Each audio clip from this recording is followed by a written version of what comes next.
now I'll go ahead and connect the 4 servos to their corresponding connection points here. So we have 8 servo connection points, and here we have 4 of the servos. We have to figure out where we're supposed to connect them. So they're each labeled.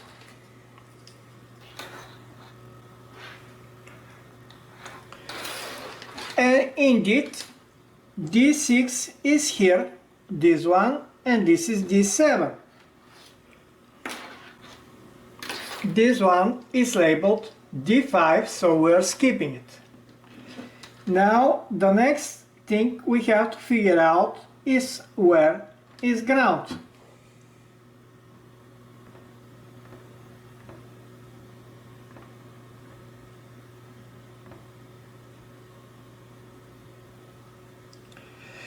Here is the instruction on how each servo is supposed to be connected.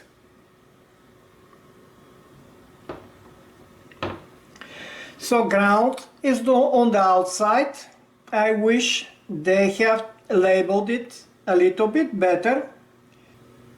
But that being said, at least there is a picture.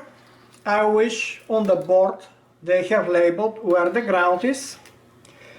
So this servo will have to be connected in such a way as the ground to be on the outside.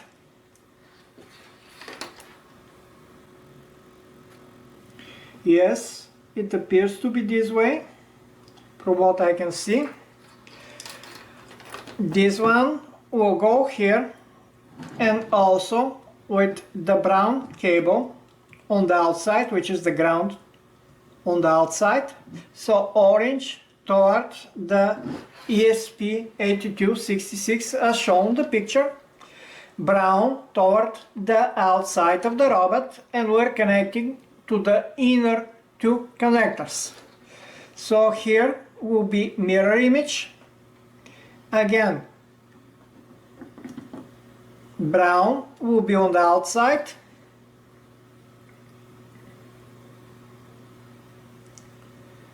this one also brown on the outside, and correspondingly to the inner 2 connectors here and here, as shown down here on this picture.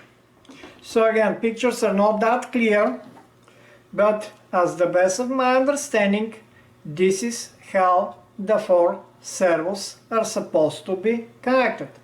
Now the reason we need them connected is because I will go ahead and program the ESP8266 to center them. Before that, I will test to see if there is already some software uploaded which will center the servos. I kind of doubt, but if there is no such software, I will go ahead, create a small project in Visuino, and we're gonna center the 4 servos so we can mount the legs properly. This step is completed as shown on the picture here.